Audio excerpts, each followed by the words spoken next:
خب به اون بچه که چیزی رو منتقل نکرده، شما علائم تنفسی خاصی چیزی که ازش نمیدید. ببینید ایشون ریش درگیر هست، اما چه میزان؟ آیا اصلا نیاز به پروسیجر درمانی دارد یا کنترلی دارد؟ با یه آزمایش خون ساده و عکس از ریه بهتون میگم. نژاد اون بچه که پیش شما هست DSH. چون DSH ما خیلی وارد بحث بیماری‌های FELV، FIV و فلان و اینا زیاد نمیشیم. من ازش آزمایش خون ساده میگیرم به اضافه در واقع یک عکس از ریه، ما هم یه جمع‌بندی میرسیم.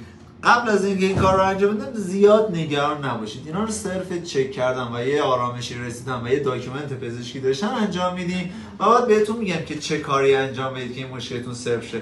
ببینم شدت و حدتش فقط چقدره. والا اگه از 100% بخوام بگم 60%. انجام میدیم که خیالتون راحت باشه که بگیم که